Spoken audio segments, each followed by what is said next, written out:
retort. I'm not worried, I'll follow reward. You pop my head open like a gun. Pop his head open like a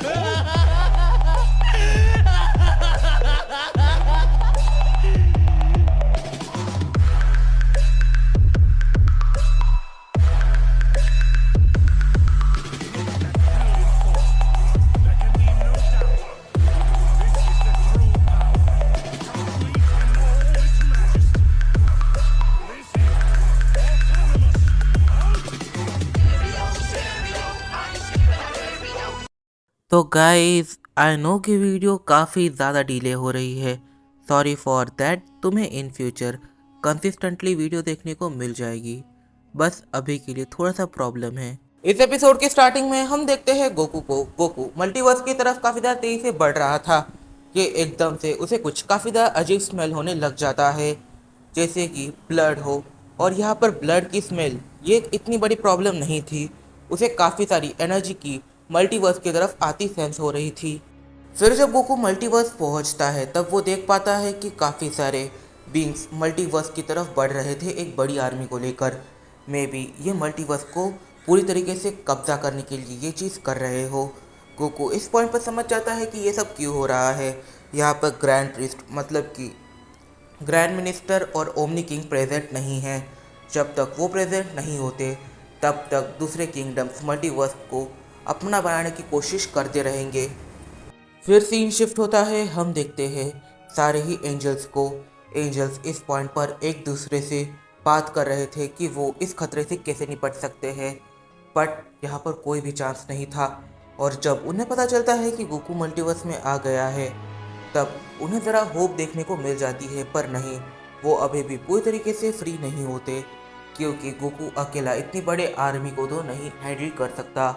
और इसके पीछे ना जाने कौन सा गॉड बैठा है जो ये सारी चीज़ें करा रहा है।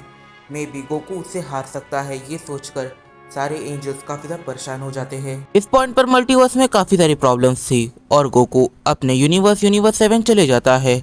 वो यूनिवर्स 7 जाने के बाद प्लैनेट अर्थ को, प्लैनेट वेजिटा को और मे बी पूरे के पूरे यूनिवर्स 7 के सारे प्लैनेट्स को एक प्रोटेक्टिव शील्ड के साथ ढक देता है ताकि उन्हें कोई भी प्रॉब्लम ना हो। और फिर गोकू और ब्रॉली ये दोनों बात करते हैं कि आखिर वो क्या कर सकते हैं। अपोनेंट्स इस पॉइंट पर हमला करने ही वाले थे कि एकदम से जितने भी यूनिवर्सेस के स्ट्रॉन्गेस्ट मॉडल है वो वहाँ पर समन कर दिए जाते हैं। सारे ही एंजल्स और गॉड ऑफ डिस्ट्रक्शंस वहाँ पर आ जाते हैं। इस पॉइंट पर जो आर्मी है वो एकदम से इन मॉर्टल्स के ऊपर अटैक कर देती है, बट मॉर्टल्स काफ़ी ईजिली इनके कुछ अटैक्स को डॉज कर रहे थे, काफ़ी सारे लोगों को ख़त्म कर रहे थे। पर इससे मॉर्टल को भी काफ़ी ज़्यादा प्रॉब्लम फेस करनी पड़ रही थी। ब्रॉली एकदम से डिसीजन लेता है कि वो सबसे पहले जाकर काफ़ी ज़्यादा ब्रूटल अटैक करने लग जाएगा, जितने बाकी मॉर्टल्स नहीं कर रहे हैं, और हो सके तो इरेज करने की तक कोशिश करेगा। ब्रॉली एकदम से अटैक करने के लिए आगे बढ़ता है। इस पॉइंट पर गोकू रियलाइज़ करता है कि वो किसी भी ट्रांसफॉर्मेशन को यूज़ नहीं कर सकता, बट जो उसकी बेस ट्रांसफॉर्मेशन है वो सीरियसली इतनी पावरफुल है कि वो ब्रॉली की फायर ट्रांसफॉर्मेशन के इक्वल में है, इवन तो उससे थोड़ी सी स्लाइटली पावरफुल है। इस पॉइंट पर गोकू और ब्रॉली दोनों मिलकर आर्मी के एक छोटे एरिया को ख़त्म करने में कामयाब हो जाते हैं। इतनी बड़ी आर्मी से निपटने के लिए इन सभी को इनकी फायर ट्रांसफॉर्मेशन में जाना पड़ जाता है। गोहान अपनी बेस ट्रांसफॉर्मेशन में, वेजिटा अपनी यूई ट्रांसफॉर्मेशन में, और जो पिकोलो है वो अपनी ऑरेंज ट्रांसफॉर्मेशन में चले जाता है। कि तभी बैटल ग्राउंड पर काफ़ी ज़्यादा अजीब चीज़ होती है। हम देखते हैं कि आसमान में काफ़ी सारे पोर्टल खुलने लगते हैं। इन पोर्टल से काफ़ी सारी वॉरशिप्स आ रही थी, काफ़ी सारे वॉरियर्स आ रहे थे, और उनमें से एकदम से एंडर अनुनाकी बाहर आता है। और जो यूनिवर्स 7 में रुका हुआ अनुनाकी था वो उसके पास जाकर उसे सारी चीज़ें एक्सप्लेन करता है। एंडर अनुनाकी इस पॉइंट पर कहता है, हम यहाँ पर बुक्स डिलीवर करने आए थे, पर अगर इन्हें हमारी ज़रूरत है तो हम यहाँ पर खड़े रहेंगे। फीमेल सेन जैसे ही अपनी शिप से उतरती है वो एकदम से हेड को ढूंढने लग जाती है।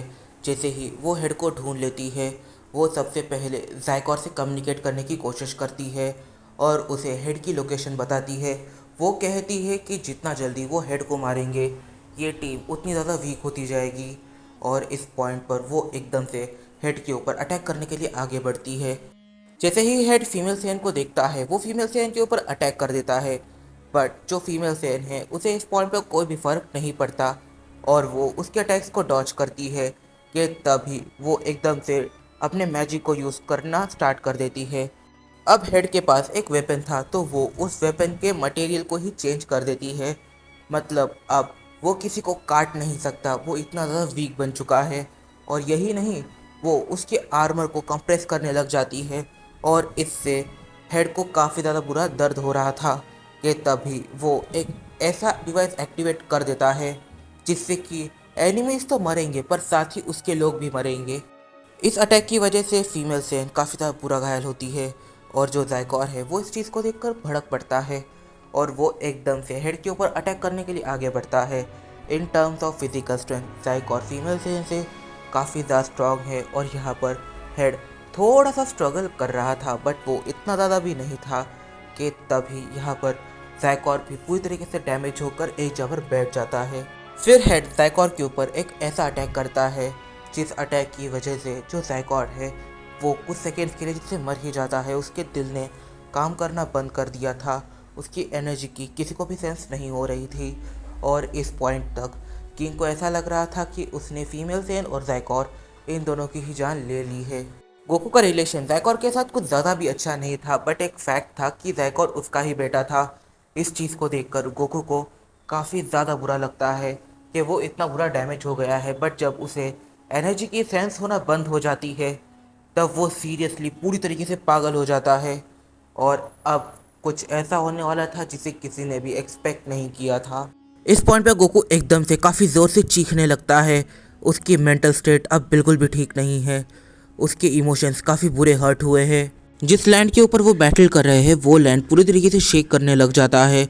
इस पॉइंट पर जो गोकू है उसका पावर काफ़ी ज़्यादा रैपिडली इंक्रीज़ हो रहा था। फिर हम देखते हैं गोकू सुपर सैयन 1 को फिर एक बार अचीव कर लेता है। गोकू ने फिर एक बार सुपर सैयन 1 को अचीव कर लिया है पर इस बारी जो उसकी सुपर सैयन 1 है वो गॉड्स के लेवल के भी काफ़ी ज़्यादा ऊपर है। वो एकदम से हेड के ऊपर अटैक करने के लिए आगे बढ़ता है और वो अपने हाथ को सीधा हेड के छाती में ही डाल देता है और वो हेड को पूरी तरीके से अधमरा कर कर छोड़ देता है। बट इसके बाद गोकू को इतना होश भी नहीं रहता कि वो अपने फ्रेंड्स और अपने एनिमीज़ इनमें कोई भी अंतर कर पाए। ब्रॉली समझ जाता है कि गोकू बिल्कुल भी होश में नहीं है, इस वजह से ब्रॉली एकदम से बैटल में इन्वॉल्व होता है ताकि वो गोकू को होश में ला सके। बट नहीं, ये इनफ नहीं था। इवन तो यहाँ पर ब्रॉली की लाइफ को काफ़ी बड़ा रिस्क बनने लग जाता है क्योंकि इनके बीच पावर्स का एक इतना बड़ा गैप आ चुका है जिसे ट्रेनिंग करके फिल करना ये काफ़ी ज़्यादा मुश्किल है। इस पॉइंट पर ब्रॉली अकेला कुछ भी नहीं कर सकता था। ब्रॉली अकेला काफ़ी ज़्यादा ज़ोर से पिट रहा था, इस वजह से वेजिटा, गोहान और इवन तो एल्डर अनुनाकी ये तीनों ही इसमें छलांग मार देते हैं बट ये भी ज़्यादा इफेक्टिव नहीं होता। वेजिटा रियलाइज़ करता है कि उसकी पावर्स इतनी ज़्यादा आगे आने के बाद भी ये गोकू के सामने वीक पड़ रहा है। गोहान इस पॉइंट पर काफ़ी अच्छे से होल्ड करने की कोशिश कर रहा था बट ये भी इतना इफेक्टिव नहीं था। अनुनाकी अपनी पूरी स्ट्रेंथ को यूज़ कर देता है, स्टिल ये भी इफेक्टिव नहीं था। ब्रॉली रियलाइज़ करता है कि अगर उसे गोकू को होश में लाना है तो फिर उसे अपनी फाइल ट्रांसफॉर्मेशन का यूज़ करना पड़ेगा, उसके बिना यहाँ पर बात ही नहीं हो सकती। और अगर ये तीनों इतना पास रहेंगे तो ब्रॉली की फाइल ट्रांसफॉर्मेशन की वजह से अगर वो आउट ऑफ कंट्रोल हो जाए तो गोकू होश में आए ना आए पता नहीं पर ये तीनों सबसे पहले मरेंगे। ब्रॉली इन तीनों से कहता है तुम लोग ज़रा दूर चले जाओ, अब मैं कैकेरॉट को अपने तरीके से हैंडल करूँगा और अगर मैं आउट ऑफ कंट्रोल हो जाता हूँ तो तुम मेरी जान ले लेना। ब्रॉली इस पॉइंट पर गोकू से कहता है तुमने मेरे लिए कोई रास्ता ही नहीं छोड़ा, अब मुझे वो चीज़ करनी पड़ेगी जो मैं नहीं करना चाहता था। बट अगर तुम अभी होश में आ जाते हो तो मुझे वो नहीं करना पड़ेगा, अगर तुम अब भी होश में नहीं आए तो मुझे वो चीज़ करनी ही पड़ेगी। पर गोकू इस पॉइंट पर ब्रॉली के ऊपर अटैक कर देता है, वो अपने होश में है ही नहीं और ब्रॉली एकदम से अपनी सारी पोटेंशियल को, अपने सारे पावर्स को अनलिश कर देता है। तो चलो सन गोकू शुरू करते हैं इस रीमैच को, सॉरी डेथ मैच को। ज़रा देख ही लेते हैं कि आखिर किसकी पावर किसके लेवल पर है। ये दोनों ही एक दूसरे पर काफ़ी ज़्यादा डेंजरस सा की अटैक करते हैं और इन दोनों के ही अटैक्स आपस में टकराते हैं और एक काफ़ी बड़ा ब्लास्ट होता है। फिर जब धुआं हटता है तब हम देख पाते हैं कि गोकू अपने होश पर आ गया है। वो ब्रोली की तरफ देखता है। ब्रोली काफ़ी ज़्यादा थक गया था। ब्रोली ज़मीन पर गिरने लग जाता है। गोकू पूरी स्पीड के साथ जाता है और उसे पकड़ लेता है। गोकू रियलाइज़ करता है कि अब वो ब्रोली से भी काफ़ी ज़्यादा स्ट्रांग बन चुका है। तो गाइस, तुम्हें स्क्रीन पर यहाँ पर 2 इमोजीज और 2 पोस्टर देखने को मिल रहे होंगे।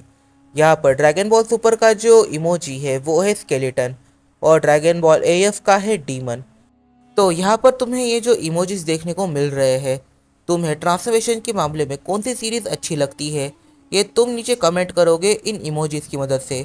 या फिर अगर तुम्हें इन दोनों में से सिर्फ एक ही ट्रांसफॉर्मेशन पसंद है, लाइक ड्रैगन बॉल सुपर की तुम्हें बस एक ट्रांसफॉर्मेशन पसंद है, वो है MUI, तो फिर तुम नाम भी लिख सकते हो, ये भी चलेगा। इस पॉइंट पर इस वीडियो में काफ़ी सारे सवाल करके आते हैं, जैसे कि आखिर अब हमें यहाँ पर पता चल गया है कि गोकू और ब्रोली इन दोनों में स्ट्रांग कौन है। बट जैसा हम जानते हैं कि ब्रोली अपनी स्किल की मदद से स्ट्रांग बन ही जाएगा, तो क्या इन दोनों के बीच एक बैटल चलती रहेगी? वेजिटा ने तो ये कह दिया था कि उसका ट्रेनिंग करने का मन नहीं करता, उसे और स्ट्रांग बनना नहीं है, बट उसने एक नई ट्रांसफॉर्मेशन को अचीव करा है। इसका मतलब क्या उसकी मोटिवेशन वापस आ गई है? वैसे तुम लोग भी मेरी मोटिवेशन वापस ला सकते हो, नीचे तुम्हें कमेंट वाला ऑप्शन देखने को मिलेगा, जल्दी जाओ कमेंट कर दो, क्योंकि अपने चैनल की रीच काफ़ी ज़्यादा डाउन है। इस पॉइंट पर इस वीडियो में काफ़ी सारे सवाल करके आते हैं, इन सारे को जो हम जानेंगे अपने आने वाले कुछ वीडियोज़ में। तब तक के लिए बाय बाय। वीडियो पसंद आए तो लाइक ज़रूर कर देना, कमेंट करना मत भूलना, क्योंकि तुम्हें कमेंट से मुझे मोटिवेशन मिलती है। चैनल पर नए हो तो सब्सक्राइब भी कर लेना। इंस्टा का लिंक डिस्क्रिप्शन में दिया हुआ है। मिलते हैं अपनी अगली वीडियो में।